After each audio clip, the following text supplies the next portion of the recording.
Okay, let's talk about social etiquette. What is social etiquette and what is the importance of social etiquette as a person if I want to build my brand? Okay, so etiquette can be loosely defined as the rules that govern civil society. Now, when I say civil society, I mean it can be an organization, it can be a situation. So, for example, golf. The rules that govern the game of golf. This is how you play it. There are rules, for example, in dining etiquette, and so on. And so social etiquette are those rules that govern how we interact with one another. Okay? And so you have to become, knowledge is power, as the saying goes. You have to become, at the very least, if you have those tools in your arsenal, your toolbox, then you are able then to navigate that minefield of social interacting, which is difficult for some people, but also helps to advance your agenda and your personal brand. Okay. In terms of networking, there are times when we are invited to events and something, maybe you can tell us what are we supposed to be discussing. People will discuss politics, people will discuss about their lives and everything. So at that moment, what am I supposed to discuss? Well, there isn't a list of do's and don'ts, so to speak. There are recommendations, and it might depend on the event. I mean, if it's a social networking event, sure, if you want to discuss politics. But I find politics, for example, people get very heated up. And, perhaps you tend to lose the plot. So I tend to avoid politics in most settings. I tend to avoid things like football. Again, people are very passionate about teams that they... How does that help me if I'm trying to talk about, say, some topic, and all of a sudden I've upset the other person because I support a different football team? So I usually take my cues based on the event that I'm going to. If it's a business event, I would stay away from some of those topics. Last question, basically take us through the importance of branding for a company and for a business. Okay, so public image, we help professionals to be seen, heard and remembered for the right reasons, to develop those soft skills, as you said, so that they can become more successful at what you're doing. There are a lot of talented people, there are a lot of wonderful organizations, entrepreneurs. People, for some reason, can't seem to perhaps advance to the next level in their career. And it's not because they're not talented or not hardworking, it is because they lack some of these social nuances, soft skills. Perhaps they don't even know how to navigate a table when it comes to business dining, and so the company boss is not going to send them there.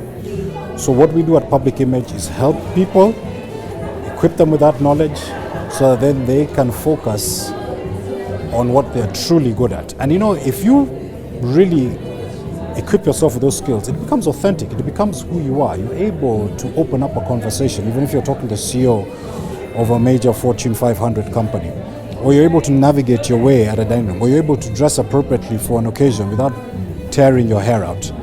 And that's what we do at Public Image, and we've done this successfully for the last 5 years. We've worked with clients across the board, corporates, students, even people who are running for political office, public figures, athletes. Everybody, I think, can do with these skills. It's inescapable in the world that we live in.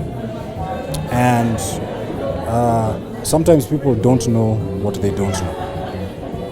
So I would say to all the people out there, come and see us at Public Image. We're willing to work with you as an organization, as an individual, to help you be the best that you can be, so that you can truly get the success that you deserve. Public Image Africa is an organization. We're a small company. We have 6 people. We do trainings across the country, in fact across Africa. We will usually work in groups. So if we're training a corporate, we may do a 3-day training, say on public speaking, presentation skills, communication skills, influencing, emotional intelligence, all these soft skills. And obviously dressing, networking, personal branding. We have 2-day programs, 3-day programs, 1-week programs. We combine it with team building. We do it with sales as well. And so our clientele is pretty diverse. I think I will say that. But I think I will leave you with these words. And I love to quote a journalist. Her name is Barbara Walters. She said, "It is not too melodramatic." Melodramatic means it's not too over the top to say that your destiny is where you end up, that your destiny hangs on your image and your brand. Wow, amazing. Thank you so much for having us here. It's been a pleasure. Thank you for doing this. God bless. Thanks. Thank you very much. Thank you. And work on that. Yeah, I will work on it now, I know. Okay, great. Thank you. Thank you. I'd love for you to write these 3 things down and then go and seek what 10 other people, 10 people who are going to give you an honest opinion, and not those closest, nearest and dearest to you, because your mother will tell you you are fantastic, no matter who you are. But somebody who's going to give you an honest opinion. It could be a client, it could be a boss, and ask them, what are the 3 things that you think or say about me when I am not in the room? And compare those answers. And ladies, that is the start of your journey of crafting what I call a personal brand statement. You know, I'm passionate about the movies. I'm unapologetic. I love the movies, and I especially love the movie experience that we have here in town, where you can go and watch Superman versus Batman in full 3D. Now, when you go to the movies, what is the first thing that plays on the screen when you walk into the theater? Before the movie starts? Trailers, right? The trailers. The trailers are there to let you know about an upcoming feature and to convince you to come back and spend your hard-earned money to watch that particular movie. And to be honest with you, the trailers are the highlight. And they usually, unfortunately, show the best bits of that movie. You usually come back and you're like, this movie's not as great as I thought it was. Contrast that with Wikipedia. If you go in and type somebody's name under Wikipedia, what is usually the first entry under that person's name? Perhaps where they were born. Wikipedia, ladies and gentlemen, or ladies, is factual. It is dry. It just gives us the sort of hard facts. Contrast that with a trailer. Ladies, if you want to be the best version of you, if you want to stand out in a hyper-competitive world, and somebody asks you what you do for a living, develop what is called the 30-second commercial, the trailer, the highlight of what you do. What you do that makes you the best at what you do. The only option of doing business with. Never introduce yourself as just an accountant. Just another administrator over there working for another small company. Those are the personal branding statements that actually don't lead you to success. And literally, take some time, sit down and write down the way you think, those positive traits that you have, and how you would like other people to know that you are the best at what you do. Develop a great 30-second commercial.